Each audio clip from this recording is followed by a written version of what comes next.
Good afternoon, everybody. Welcome to a special edition of Oklahoma Sooners Live. Today we're talking a little bit more about recruiting.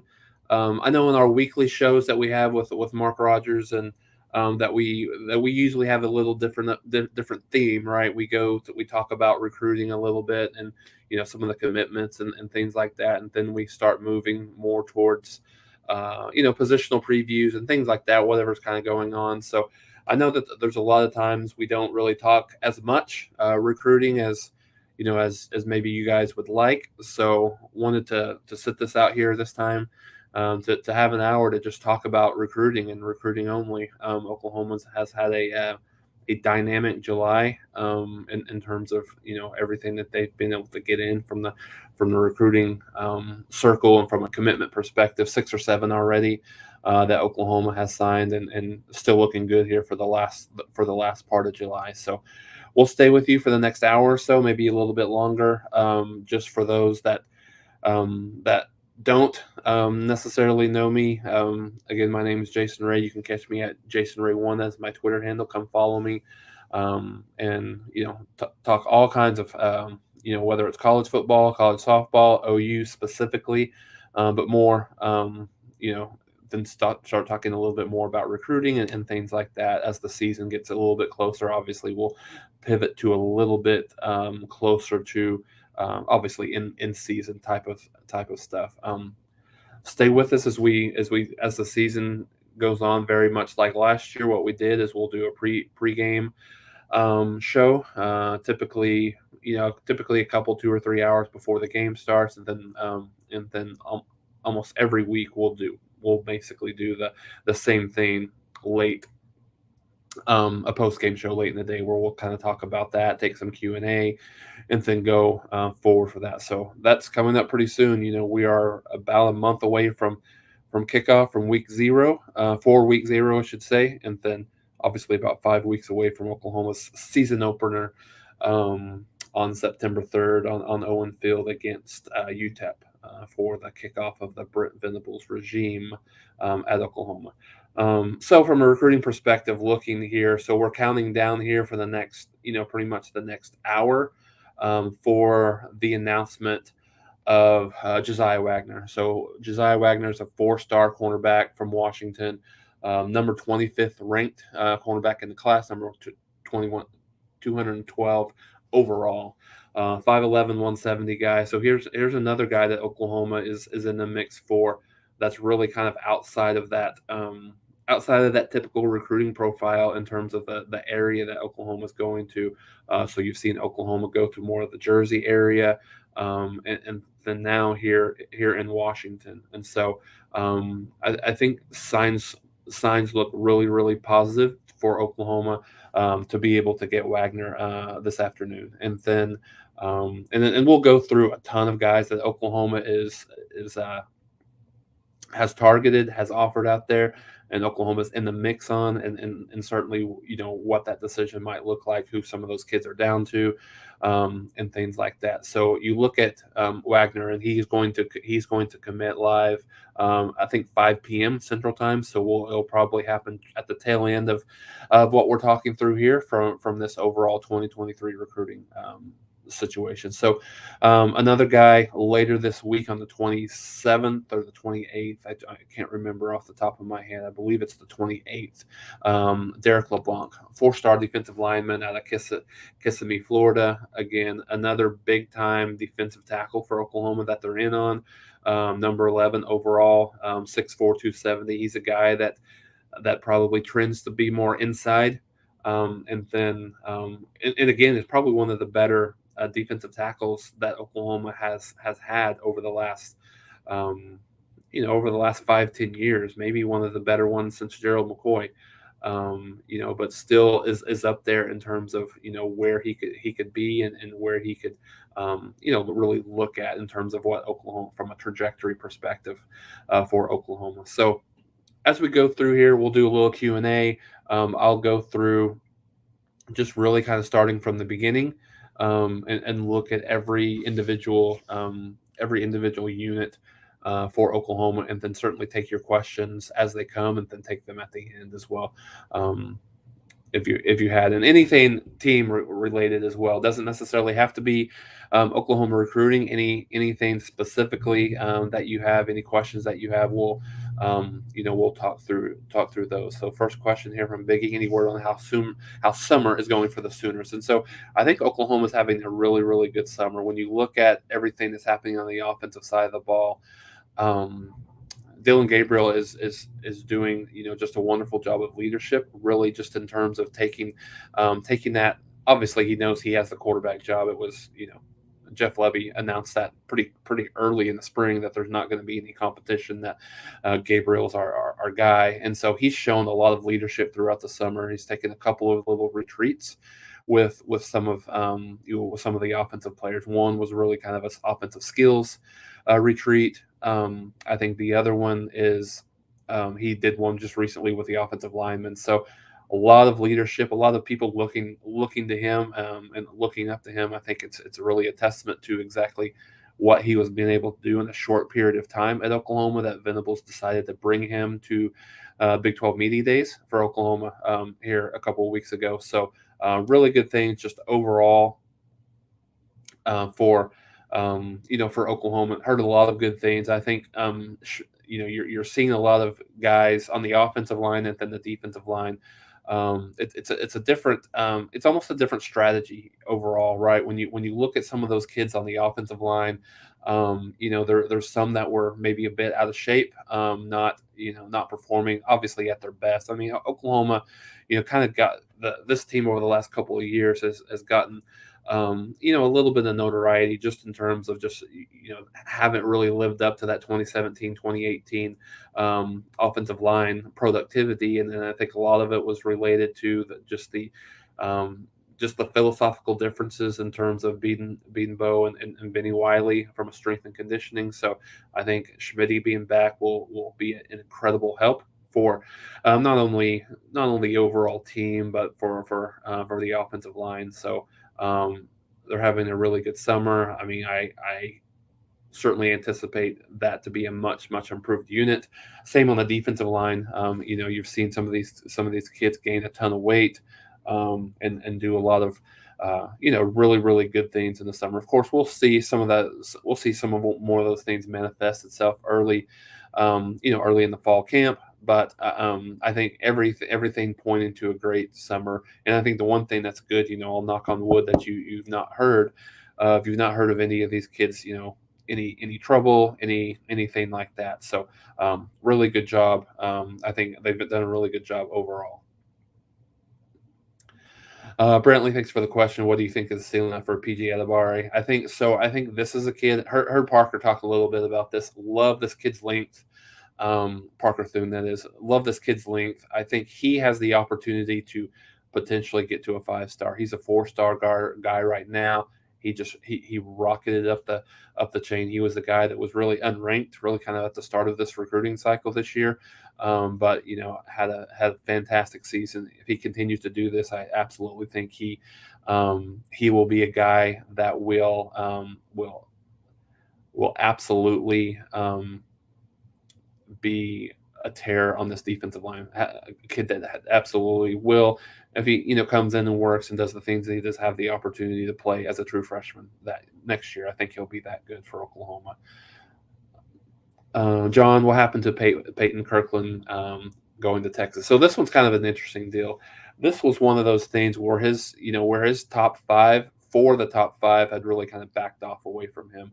I think for Oklahoma's perspective, they were just a little bit tired of the games. It ended up being one of those situations that was really kind of more of a bidding war and something that Oklahoma wasn't necessarily very interested in getting into. I do think that Oklahoma in Caden Green out of Kansas City, Missouri, has probably a much better a prospect, I should say, as opposed to Peyton Kirkland. Kirkland, and he may be a great player, but I think he's a kid that got a lot of dollar signs in his head and his mind, and that's what it ended up being. And so you see if many of the other if you see many of the other schools, especially those top five, backing away, and we all know what Texas Texas and Texas A&M in the same boat, so to speak. But what they've done from an NIL and kind of a money situation, no big surprise. But I don't really think this is going to end up being a big loss for Oklahoma here.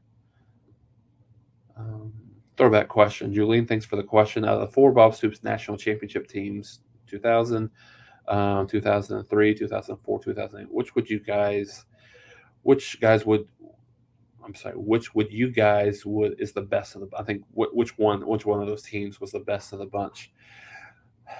That's a good question. I think obviously the 2000 team was a team that just really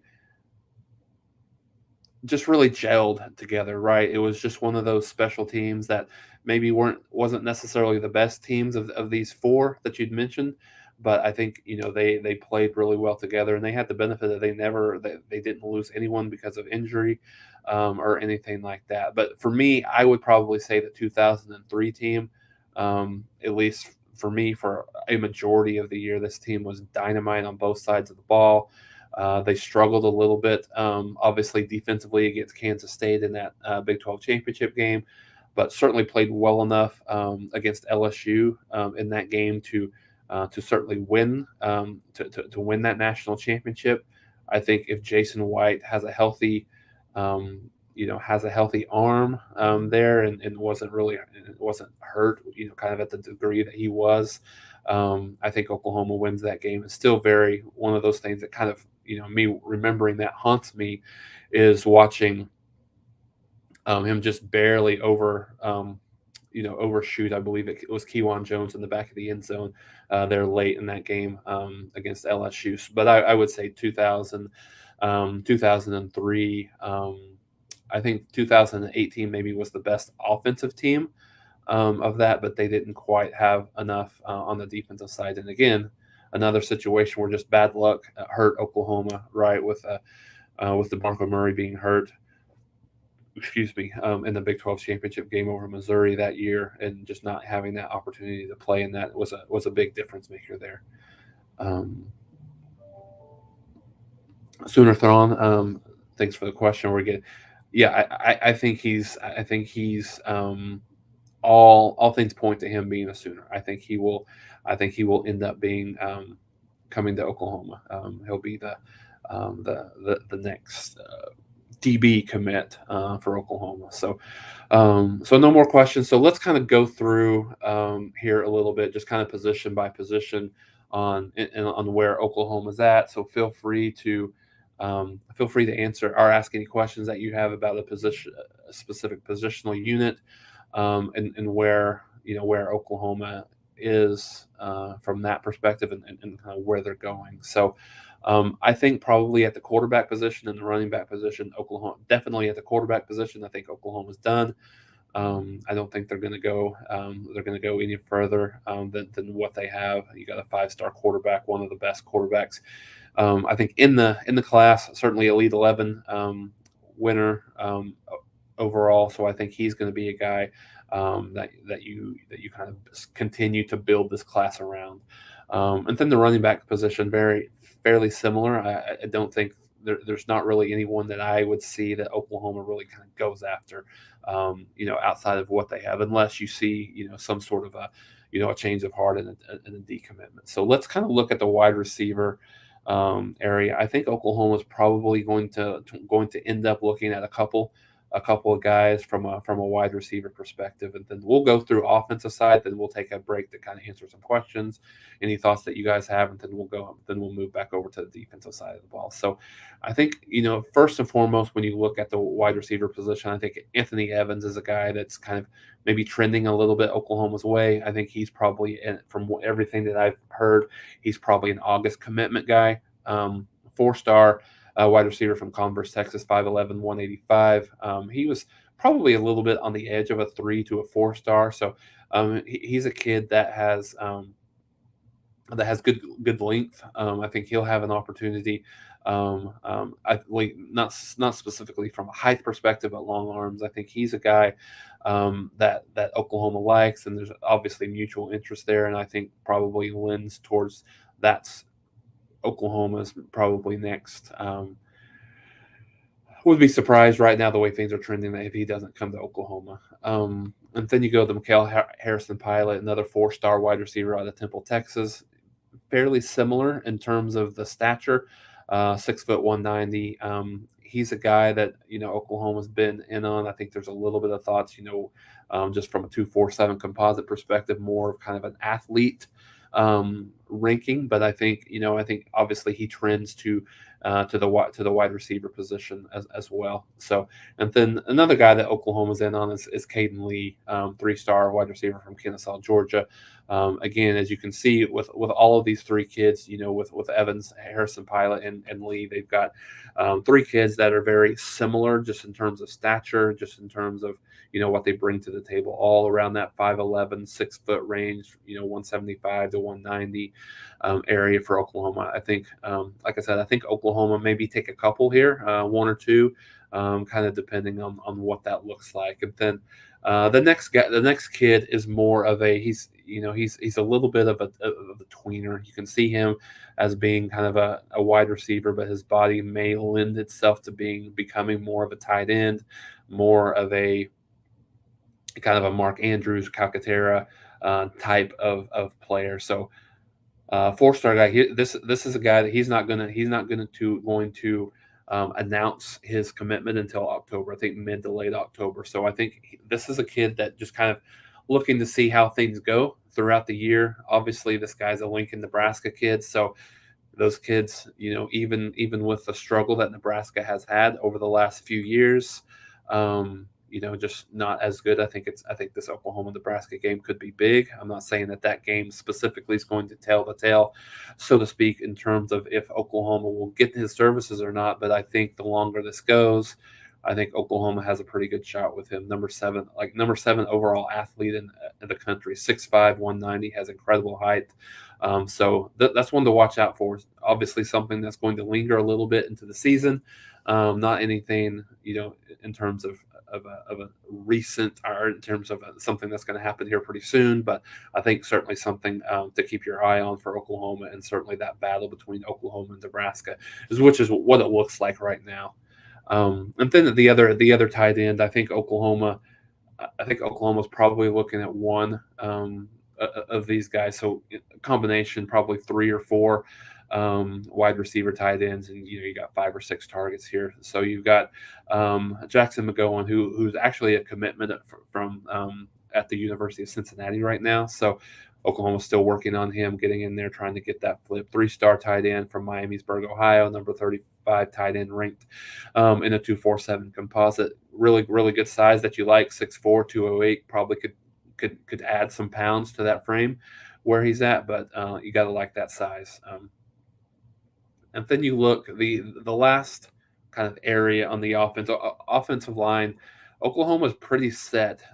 There's maybe, I think, one at the most, one additional guy that Oklahoma could potentially get, and this one's Samson Okunlola. So he's one of the best offensive linemen in the nation. One of the best targets still on the board here, certainly for Oklahoma. Number 3 tackle in the country, number 16 overall, top 20 kid.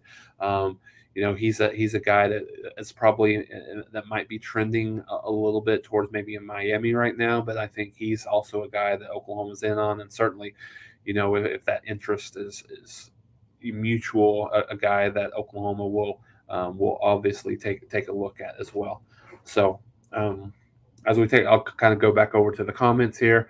Hit that like button, hit the share button, and let's talk.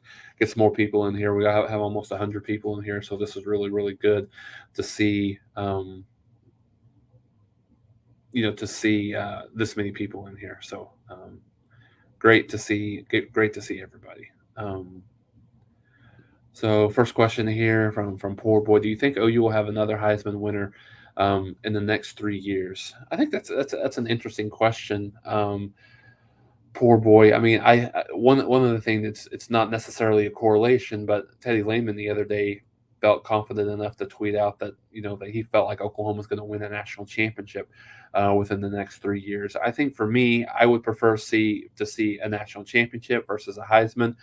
Um, but I think that remains to be seen. I think a lot of times um, you see it's more optimal, obviously at the quarterback position. So you know, look at a guy like Dylan Gabriel. I mean, he's going to be way, way far behind early to start the year, just in terms of where he is at projected to, from a national scheme perspective. But if he plays really, really well, at a university like Oklahoma, if you put up great stats and they're going to in Jeff Levy's offense, that could be an option. And then you got Jackson Arnold coming down the pike, and you've got Nick Evers in the fold, just depending on how that shakes out. And always remember that Gabriel does have 3 years, 3 more years to play, and he could still be on this, certainly be on this Oklahoma team for the next 3 years, because he doesn't have all of the super, super great measurables that you look at, out of an NFL guy. I think, to a certain extent, Kyler Murray and Baker Mayfield's been able to kind of kill that stigma a little bit about short quarterbacks, but still at the end of the day, he could be a guy that sticks around for a few years for Oklahoma. So I think those are the guys. I mean, I think if you want to, I think if you want to go outside of that, you could look at a guy like Javante Barnes, who I think a lot of people are super high on, as am I. As obviously maybe not necessarily this year, but as you move forward a little bit, Oklahoma, in this offense, he could put up a lot of numbers. So good question, Freddie. Our poor boy. Sorry, I was getting to the next one. Freddie, how is Jaron Cannock doing? Haven't heard anything lately. I mean, I think he is a guy that's going to play a lot for Oklahoma, Freddie, this year. I think you look at him and that kind of hybrid linebacker nickel cheetah position that Venables likes to employ on his defense. I see him getting a lot of playing time there. He probably battles with a couple of other guys there. I think you've got TD Roof, who's going to be part of that conversation as well. But everything I've heard, he's doing great from a summer, just adding strength. And I think that's one of the things that's always pretty concerning early on, for those true freshmen, is really just kind of getting adjusted to the speed of the game, and then really kind of putting on that weight. He was already, I think physically ready to compete at this level, as opposed to some kids that come in. But I think he's continued to put on a lot of weight and built that strength through the summer. So fall will be really interesting for him, Freddie. I think one of the things for these freshmen and just the defense overall, it's a little bit more. It's a lot more complicated.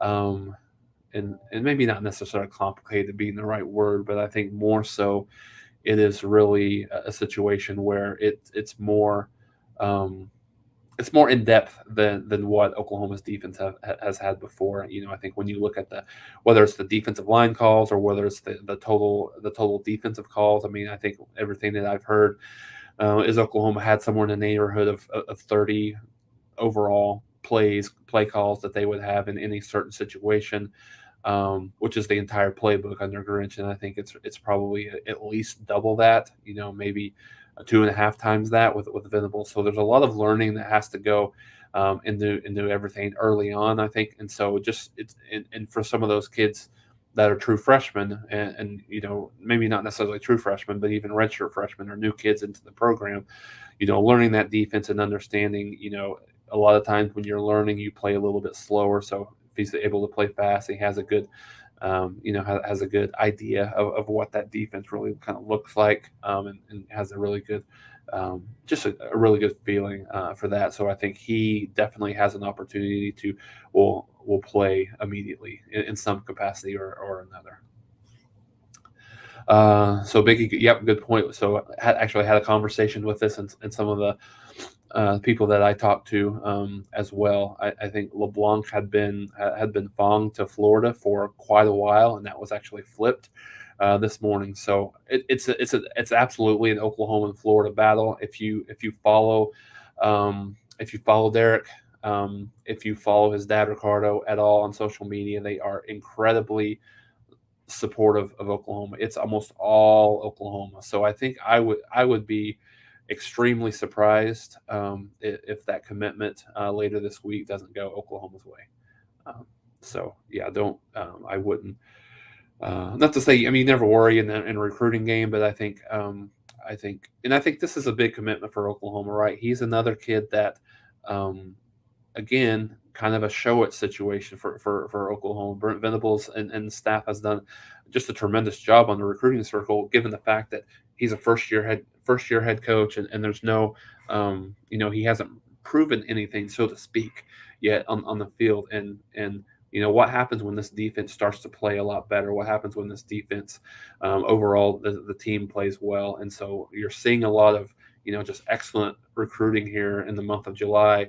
Um, with certainly with everything that's nothing that's happened on the field. And you go no further back than how Oklahoma ended that, obviously, that 2022 cycle at the end of at the end of last year, with being only on campus for a couple of months. And then you look at what Miguel Chavis was able to do from a defensive lineman perspective, and what they were able to get into this cycle, where Oklahoma was in the neighborhood of 17, 18 overall in that 2022 cycle. And then with a new staff and brought in some of these kids, they got Oklahoma back into that top 10 for the first time in a while. So I think the recruiting is going to continue to go up, that as long as that play on the field matches what I think a lot of our expectations are, for this season. Okay, so Julian, yep, back onto that 2003. I agree there. Um, I know for Hurricane, thanks for jumping in. Thanks for the question. We talked a little bit about this earlier, but uh, I didn't think Oklahoma was going to get him, because I think Oklahoma had backed away, quite a ways back. I don't think that Oklahoma was still, like I mentioned earlier. I don't think that they were interested in that, kind of the back and forth, and things like that. That Oklahoma was, that Peyton Kirkland was going on a little bit of charades, like I said. So I don't think he was, Oklahoma for a while. Oklahoma had backed off, and so I don't think Oklahoma, just following it, that it was a serious consideration for Oklahoma at that time. So, but good question. Um, yeah, everybody kind of hit the like, hit the subscribe, hit that notification bell, so you know that when we're going live. As we mentioned, we go live different times here during the season. We may, before the season, we may do some just to talk football, not on our regularly scheduled Friday with Mark, or just kind of an impromptu stuff. We've got 110 on the line now, so hit that share and let's get some more people in here. We'll talk Sooner football. Sooner, like our chance on year three, on year three, last Big 12 year, the national title run, very possible. Yeah, I think that's fair. Sooner, I think when you look at just getting, maybe getting a year to get, Venable scheme, the culture.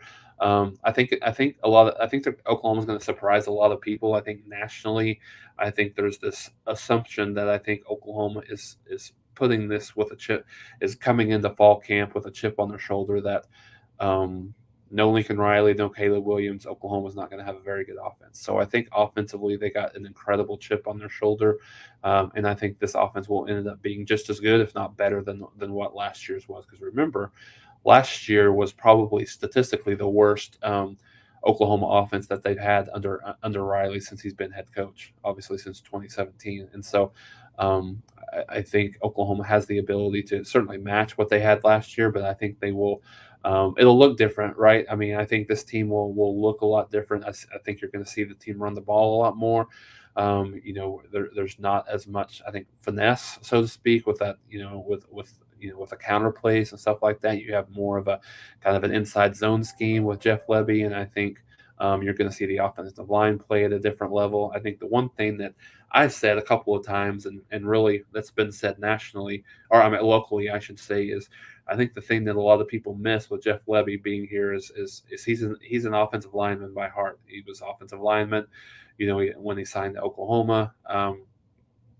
I think he understands that position at a greater depth than Riley ever did or ever will, and so having that sort of extra offensive lineman coach there, as part of that really kind of helps Oklahoma, and helps that offense even more so, than they would.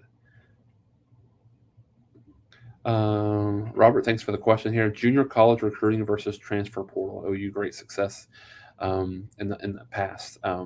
Yeah, I think that's good. I think when you look at the recruiting, I mean, I think you have a little bit more of a um, nothing's a given, but I think when you look at the transfer portal, it's a little bit more of a situation where it's a little bit more of a proven commodity, whereas junior college, it's a little bit different, right? I mean, you got to know that some kids will certainly take different paths, but I think the transfer portal is, I think, a bigger focal point of recruiting than it ever has been, and it'll continue to be so. So I think, the transfer portal is probably a little bit above what the JUCO recruiting is, but JUCO recruiting is extremely important as well. Yeah, I think Dylan will probably be here for a couple of years. I think so. Bishop, thanks for the question here. How's the defensive line looking in accordance to what you heard? I think the defensive line, Bishop, is really just it's going to be interesting because you've got 7 or 8 guys across that line, maybe even 10 guys that you look at, and just it'll be interesting to see, exactly who kind of rises to the top, so to speak. I think the guy that's pivotal that has to be good this year is Jalen Redmond. I think he's a guy that has shown flashes. He's had injuries. He's had situations where with the excuse me, he's had the injuries that I mentioned. He's had the blood clot thing. He had the COVID year where he set out. He's had a lot of different, and then he's had moments where he's looked really, really good. But I think that needs to be more consistent. So I think he's a guy that will need to be consistent for Oklahoma to have a really good defensive line.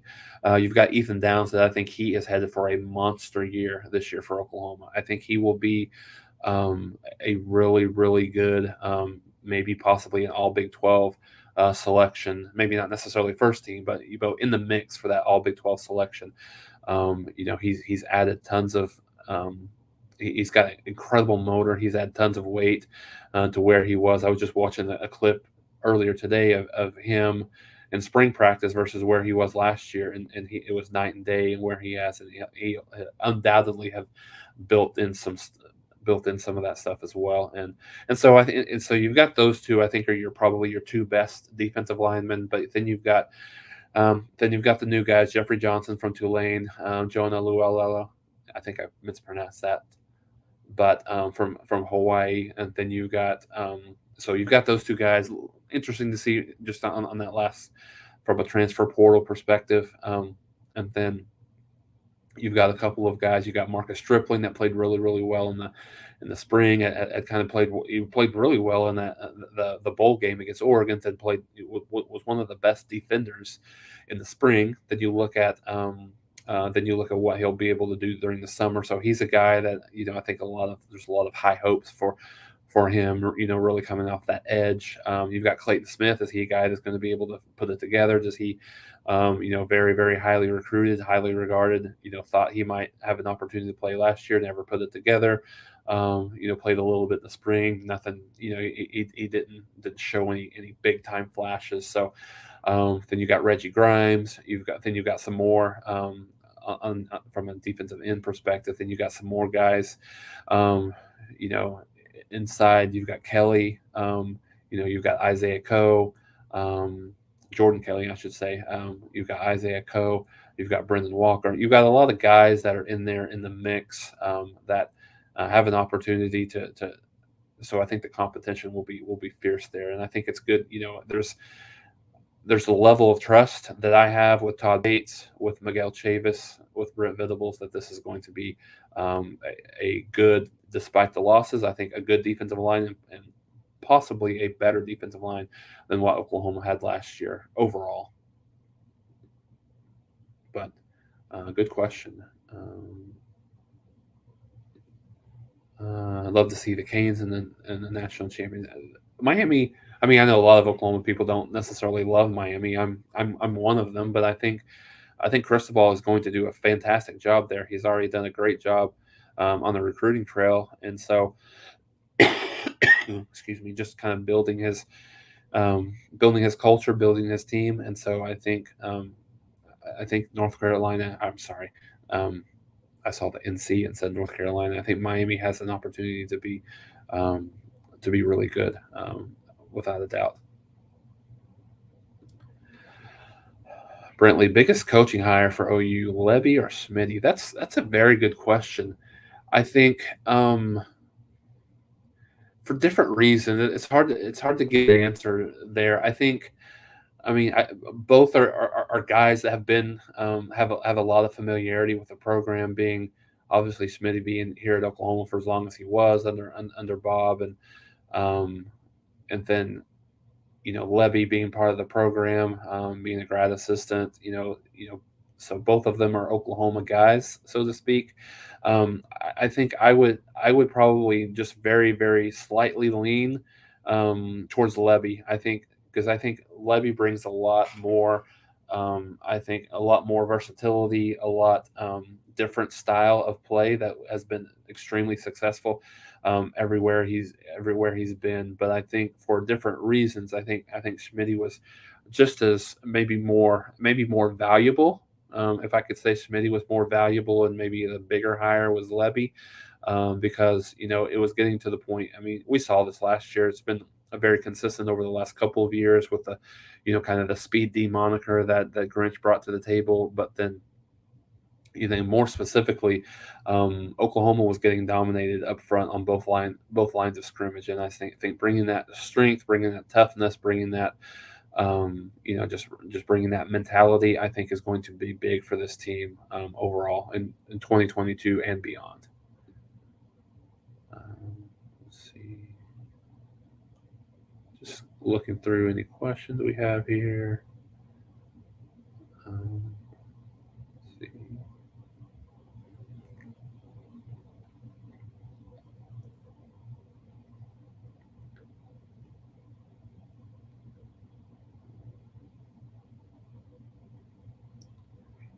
Okay, so let's go to let's just one more question here. Are there any domino players in the recruiting cycle, players that are waiting for a projected target to commit for the player to join them? I don't know. I mean, that's a good question. I mean, I don't know that that's necessarily the case right now with Oklahoma, but certainly you get great kids that commit to the school, and then you're going to bring some kids overall. So I think Jackson Arnold is a kid that is heavily trying to recruit for Oklahoma, with some of his guys there and some of the people that he knows there in the Texas area. So I think that will continue to be good, and that's something that happens from time to time. Like just for instance at Texas, I mean, people are there. Texas is going to get some kids just because Arch Manning is going to be part of that team. Now, I think the kid is vastly overrated, but still, I think you're going to see a lot of people come to Texas solely because they want the opportunity to play with a Manning. So I definitely see that's happening. Next big commitment, I think it's let's stay tuned here for the next 20 minutes. I think that's going to be the next one. Top 25 overall cornerback Josiah Wagner is set to make his decision. So I think that is something that you should look at. And then, as we talked about, Derek LeBlanc is next this week as well. Will be another commitment to keep an eye on the 28th of July, or this week. So let's go back to the defensive side of the ball, just kind of looking at the recruiting side of things. So we talked again, just kind of at the defensive line. Oklahoma doesn't have any necessarily commitments from a defensive line. I mean, you want to talk about PJ Adebare from an edge, yeah, but you don't have a defensive lineman in the class as of yet. I think Oklahoma probably takes maybe anywhere from 3 to 4 in this cycle, and so if everything goes the way it looks like it might go with Derek LeBlanc, you've got one of those check box there. So with him, keep an eye on that on Thursday the 28th for that commitment. Another guy that Oklahoma's in on, Jordan Renaud, 4-star defensive lineman out of Tyler, Texas. Again, very, very highly regarded, number 7 ranked defensive lineman, top 100 overall, 6'3", 245. This is an Oklahoma and Alabama battle. Right now, you kind of like where Oklahoma's at. Nothing set in stone or anything like that. This is one that's probably going to take a while, but again, this is an Oklahoma and Alabama battle. I think probably those two are the ones that are going to. He's going to go to one of those two schools. Johnny Bones, he is a recent decommitment from Texas A&M, 4-star from Converse, Texas. Oklahoma's in the mix. There's not a whole lot of information coming out of that camp right now, other than the fact that it's a fairly open commitment, and I don't know that it'll be something that Oklahoma. Not that they won't win out, but it's not something that's going to be that we'll see in the near future. I think he'll be a guy that waits a little bit before he makes that decision. Kelby Collins, 4-star defensive lineman from Gardendale, Alabama. You got the usual suspects: Alabama, Auburn, Florida, South Carolina. I think are in the mix with him as well as Oklahoma. Don't really see Oklahoma as a big leading contender. Certainly that could change, but right now Oklahoma's still there. I think he's probably there in that top 5 there with those schools that I mentioned. But obviously, it's time. It's hard to get some of those kids out of that SEC country, so to speak, for now. And then, all right, DJ Hicks. He's the crown jewel of the class, guys. He's the guy that Oklahoma doesn't have committed. I know what it says here, number 6 overall. This kid's the best player in the country. Overall, the best player. And you guys hang tight. This is going to be a recruitment that's going to keep going for the next 6 months. He's not going to. This is probably going to be, if he signs early, it's going to be a January timeframe. So this is one of those you just got to kind of keep your wits about you and be patient with him. Still, I like where Oklahoma sits with him, comparatively speaking, understanding that this is about another 6-month process for him. But I think really outside of that, I think he's going to be, from what I've understood here at the end of this month, he's going to be at Oklahoma's recruiting event unless something changes. Again, an incredible priority for Oklahoma to get this kid. This is a guy that's a starter day one wherever he goes next year. Whether that's Texas A&M, Oklahoma, Alabama, wherever it is, I think he starts day one. And so he's a game changer at that position. And so obviously something to keep your eye on as Oklahoma continues to try to woo him, impress him, and see how those things go.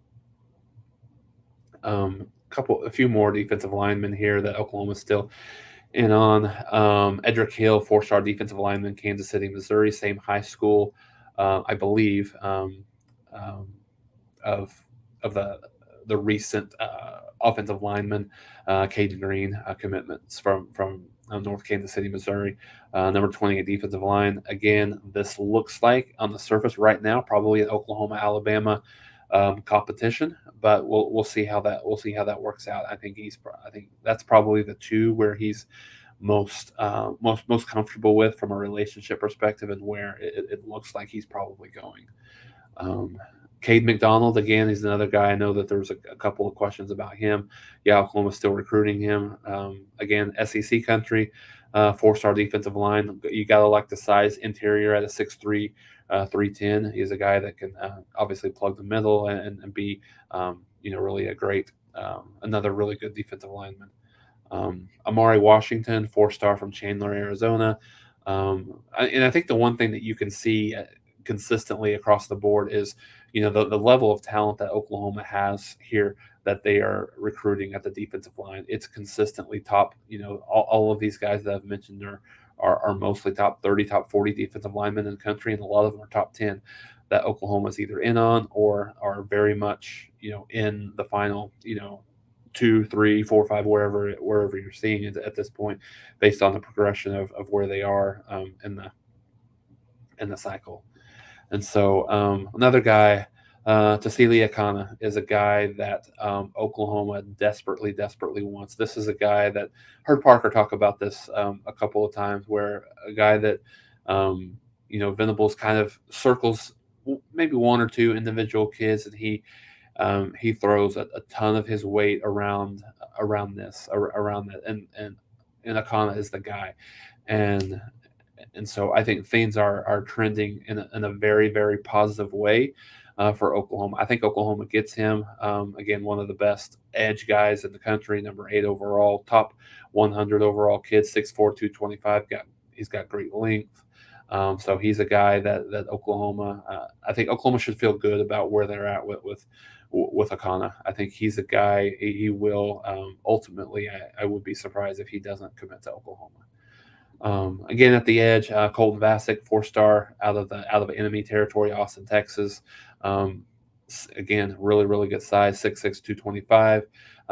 He's a guy that I believe is going to be at the recruiting event, this weekend, and so depending on how that goes, I think things are starting to trend Oklahoma's way to a certain degree with Vasek, and so he's another guy to keep an eye on.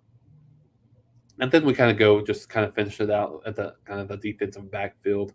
So we one of the last remaining Oklahoma targets that Oklahoma has, Jacoby Johnson, 4-star athlete, Mustang. Probably projects to be more of a safety or cornerback, 6'3", 185, top 100 overall. This is a guy look out for, and I don't have a commitment date. Would be surprised if he commits pretty soon. Heard a few whispers that might happen, but I don't know if it's this week or within a few weeks or what it looks like. But would be surprised if he doesn't make it into Norman. We've talked a little bit about Josiah Wagner, so we'll find out here in probably about 15-20 minutes exactly what happened with Wagner. Again, fully expect. I think he'll raise that Oklahoma hat here in just a few minutes. And then there's a couple of safety kids that are committed to other places that flips are either likely or something that could very well happen. So Peyton Bowens, and he's been a Notre Dame commit for a while, 4-star safety, number 5 safety overall, 51. Our number 5 safety in the country, number 51 overall prospect. There's just been continued rumor about him flipping to Oklahoma. Just hasn't happened yet. I think he's a guy that again going to visit. Very kind of interested in taking visits. There's a lot of obviously mutual interest between him and Oklahoma. We'll see how that goes. It's one of those things that a lot of people has thought that he would eventually flip. Hasn't happened yet, but we'll see if that happens. I think it probably will, but it'll just depend on how some of these visits go. And another kid, he's a high school teammate of Bowen, is Ryan Yates. He's an LSU commit, another safety, 27th overall. And again, he's a guy that maybe not as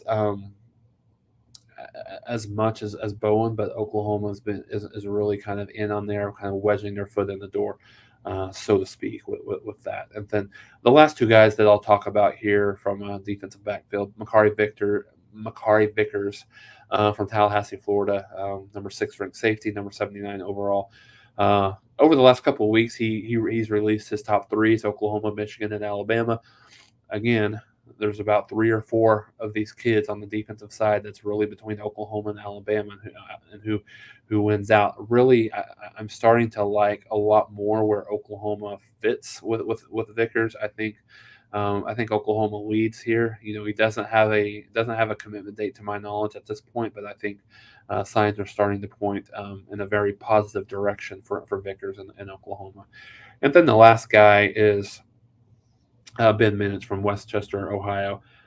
He's a guy. Don't really concern yourself as much with the 3 star, and the rank where he's at. He's a guy that much like a Adibari has kind of started to skyrocket up the ranking, so to speak. And I think you'll see him continue to do that throughout this year and through the period. I think he's also another guy that um, is supposed to be at this recruiting event that Oklahoma's having here at the end of the month. So I think signs look good for at least him getting a visit for Oklahoma. And so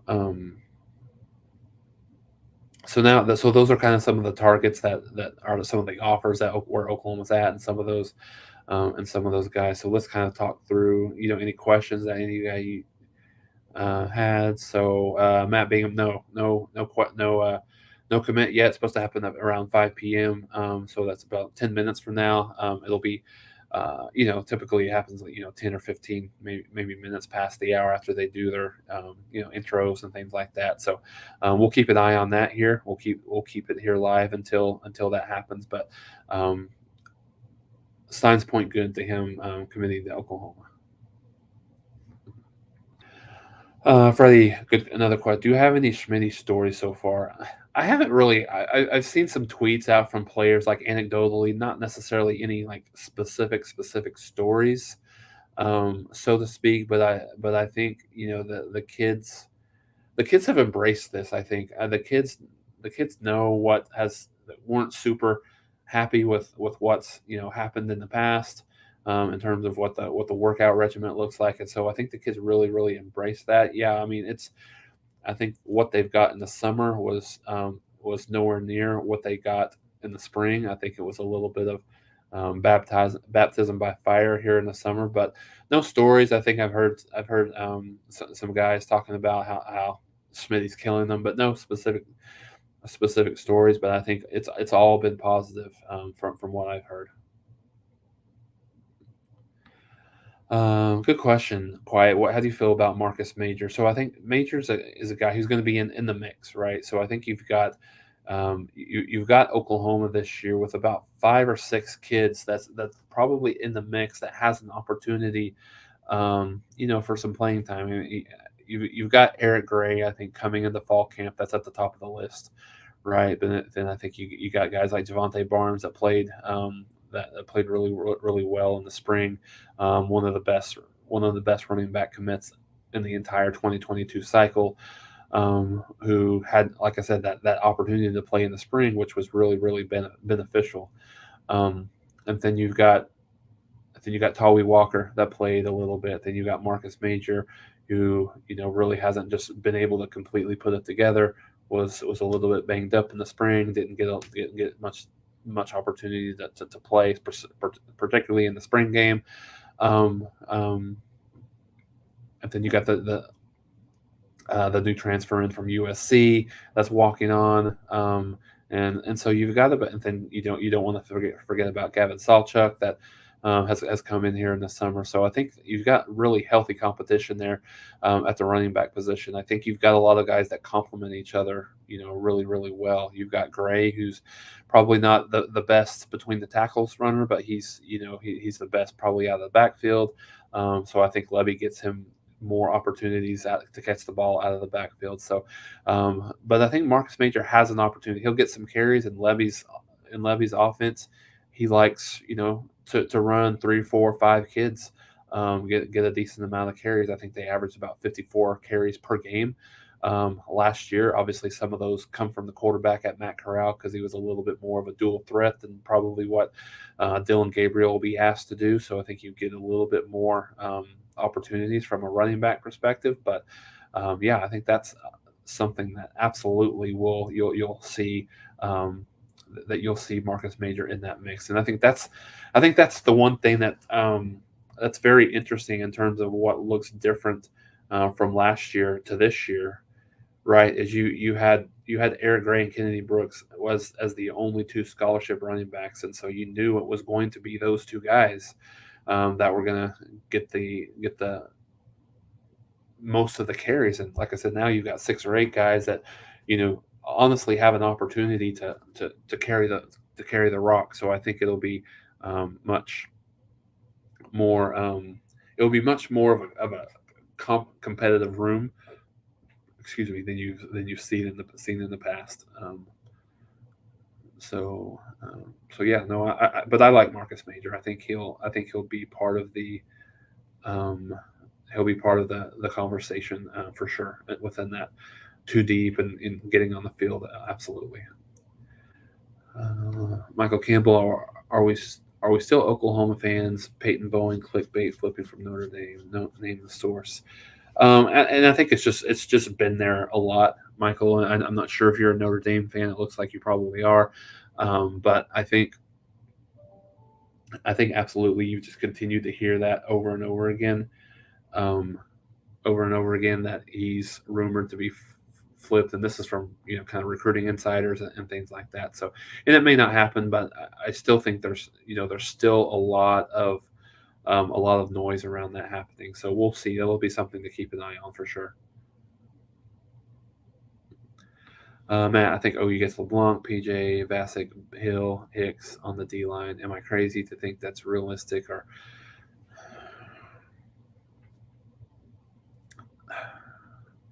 I would say, I mean, it's realistic, Matt. Absolutely. I think, I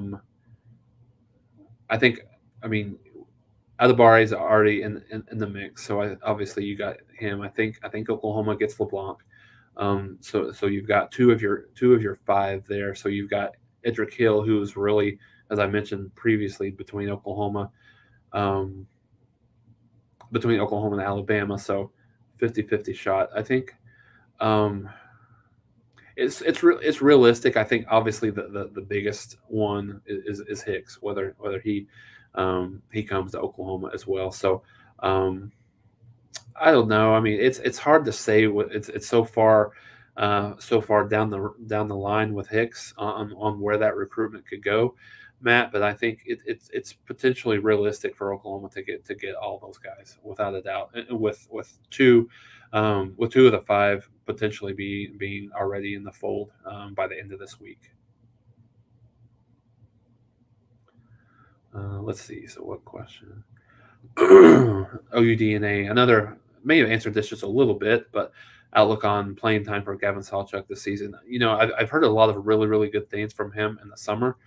Bloodline, just in terms of what he's been able to do, his quickness, how fast he is. I think he's probably, from some of the things that I've heard, maybe one of the faster players on the team, and certainly the fastest running back on the team. So, whether that equates to him, to getting a role on this team is interesting. I think absolutely he'll at least be in some of these within these 4 games, and to try to determine if that needs to be a red shirt or not, or what that looks like. But it's a little bit more of a crowded room, and without having the spring, he's at a little bit of a disadvantage. But his speed and athletic ability may be able to make up for that. So it'll be something to keep our eye on. Me personally, I don't. I think he's probably red shirt. He's headed for a red shirt with guys that, I think that are not to say he's not ready, but guys that maybe have a little bit more experience at the collegiate level. Um, with what Gray has and what Major has, and certainly what Javante Barnes has brought to the table early on here in the spring. And so I think we'll see that. We'll see how that works out, but would not be surprised to see him be with him to see him be a red shirt. So, a question here: what's going on with some of the in-state recruiting? Why are we losing out to Arkansas? And so, with Arkansas, I think you're obviously talking about the Luke Haas kid. And so, Luke Haas was a kid that was always committed to Lincoln Riley. He wasn't committed to Oklahoma. His entire family was has been and probably and always will be incredibly big supporters of the University of Arkansas. So when Riley left, that was a no-brainer. He was going to Arkansas. was no question in my mind. And so, and I think there's some kids. By Job, went to Michigan State, was never going to come to Oklahoma. When you look at the Cole from Owasso, I think that was a little bit of a situation where Oklahoma got in a little bit too late. And then for a while, I think he was probably going to Alabama. So I think that's it. I think Jacoby Johnson will be a Sooner when it's all said and done. So the Mustang product. So I think, yeah, I think it's just and it's a little bit of a situation where I think Riley and the previous staff has kind of alienated some of the coaching at the Oklahoma high school level. So it's going to be a process for Brent and some of the rest of the staff to really kind of to make those inroads and kind of repair some of those relationships. So let's see, what questions do we have here? Any other questions? At Matt Bingham, he'll even consider you anymore. Is down to us and A&M. And yeah, that is. I don't feel like that's accurate. I think Hill is between Alabama and Oklahoma right now. That's from the sources that I got. I think that's where he goes. One of those two.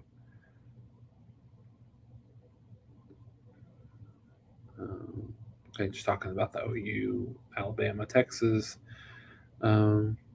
process. Let's see.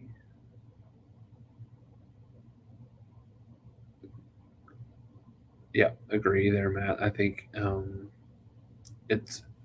I would be surprised if it's not between Oklahoma and Alabama. If anyone else is in the mix. Um, so just late breaking. We'll get to these in the comments, but Josiah Wagner has committed to Oklahoma. He will be I'll have to look at how many commitments that Oklahoma has now in in this class. I'll pull that up real quick while we're looking here. So Wagner will be the 17th commitment in the class. So right now we'll wait to see where the 247 composite, how that updates here in just a little bit. But again, another 4-star kid, another defensive kid for Oklahoma that Jay Valai went and got. So good, really, really good pickup for Oklahoma, without a doubt. Let's see.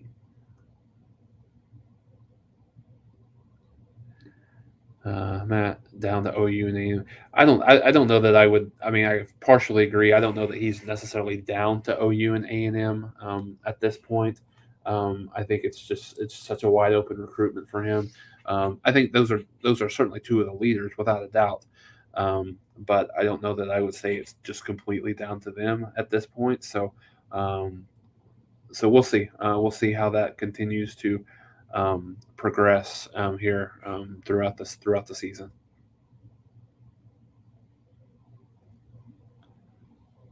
Let's see. John, is OU selling SEC already to 2023 and future recruits?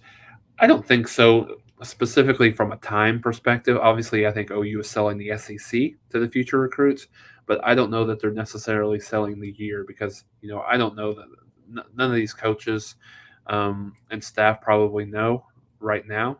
Have any inclination if it's going to be 23, 24, or even 25. So yeah, the SEC is absolutely a selling point and absolutely something that is being mentioned. But in terms of the specific time frame, I don't know that necessarily that's happening.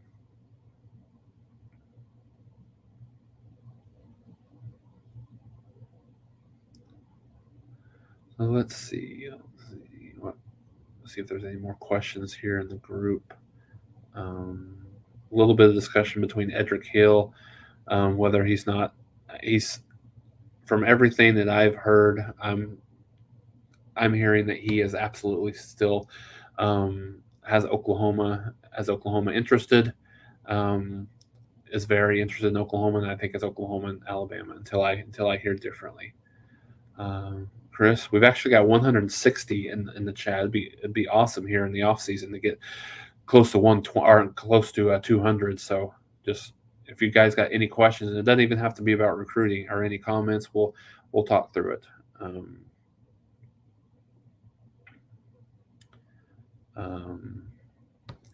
Good question here. I haven't really heard any specifics about the individuals that you're mentioning here, Makai Johnson, but not to say it won't happen. I've not really heard anything specific about any flips for those two kids.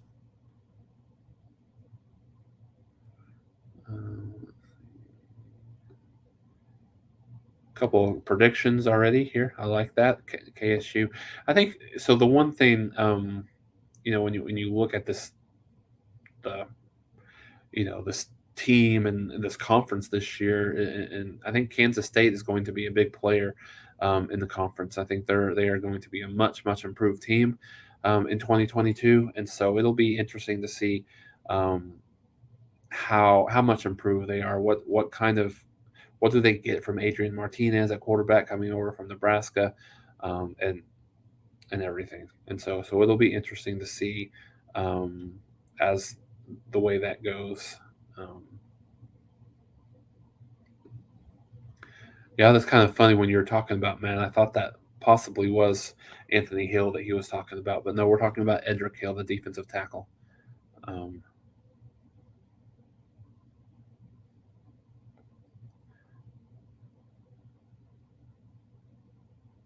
Yeah, Oklahoma's. I see. We've kind of figured this out now.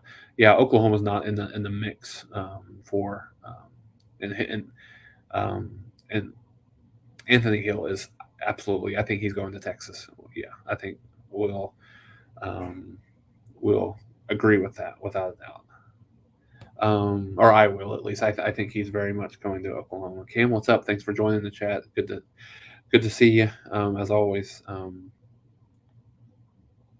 Let's see. No, someone who's close to with Bowen OU is very much possible. So we'll see. Yeah, it's possible. He's definitely in the mix. I think it's something. Not saying it's absolutely gonna happen, but it's a possibility. Hey, Michael, thanks for the question. What's the best prediction for this year? I assume you're specifically talking about Oklahoma and what um, and what their what this looks like, and so I think I haven't really got to the point where I'm really completely ready to go through my predictions just yet. I think I like to wait a little bit. I like to wait to see some of these position battles. If there's any injuries in camp, things like that. Who wins some of these QB battles across the conference and the country and things like that to where I go. But I think that the one thing that's very interesting about this team is and that you've not seen in really a long time is the national perception of this team is certainly down. I think obviously some of that comes from Lincoln Riley leaving. I think some of that comes from just the amount of roster turnover. Oklahoma's roster is made up of 40% new players this year, and so that's a big change. And so I think Oklahoma, as we've seen with the All Big 12 team, Oklahoma didn't have any players outside of Michael Turk on the offense or defense. You've seen that in terms of the Baylor being the preseason pick to win the conference. I think you're seeing that a lot across the board nationally. I think Oklahoma is very much on the outside looking in terms of anybody's playoff projections. I think so. It's a different position than Oklahoma's been in the past. So I think it'll be interesting to see how they perform. Understanding Oklahoma has not really performed super well when they've had lofty expectations. Right? I mean, last year Oklahoma. Was a very popular college football playoff pick. A lot of people picked them to even win the national championship. Some of them, picked to win a game. But I think a lot of consensus was Oklahoma was in was going to be a playoff team. And so, with everything that happened last year, and now you've got this year. Some people are projecting anywhere between a 4 and a 5 loss team, and anywhere between and a 1 loss team. So I think this team is very, very capable of winning another Big 12 championship after a couple of years here. And so, I think when you look at that for after 8 year, I should say, but when you look at that, we'll get to more of a prediction as we get closer to the season starting. But it's very interesting to look at where Oklahoma is right now nationally, and I think they're probably a top 10 team preseason, but probably on the back end of that, maybe even. But I think it's a good position where that Oklahoma's in, as they more so than they've been in the past. Let's see what questions, if we have any more questions before we shut it down. So I think this is just related to compliance and stuff like that. So I don't know that they moderated those early 2000 workouts the same way. The same rules weren't in place as they were then. So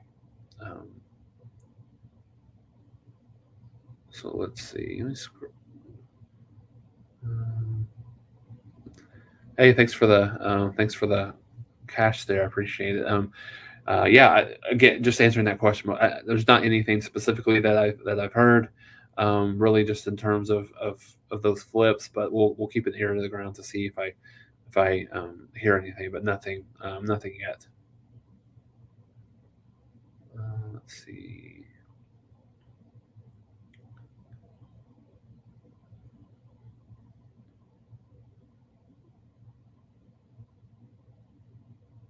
Okay. Well, I appreciate everybody. Appreciate you guys coming in. We had, I think at most we had over 160 at one time here on the podcast. If you missed any of it, this thing will go live within probably 10 or 15 minutes of me with me concluding. If you guys, like I said, if you guys comment on the video, got any other questions, I'll try to respond to those, and then we'll.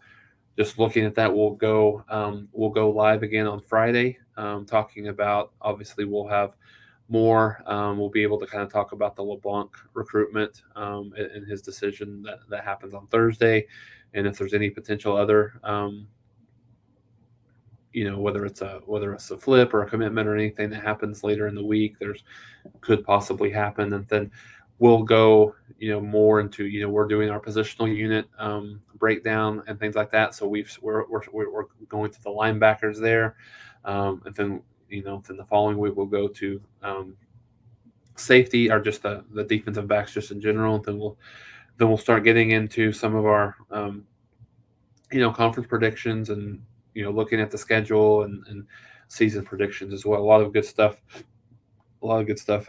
coming up. So if you don't already, please come follow me at JasonRay1.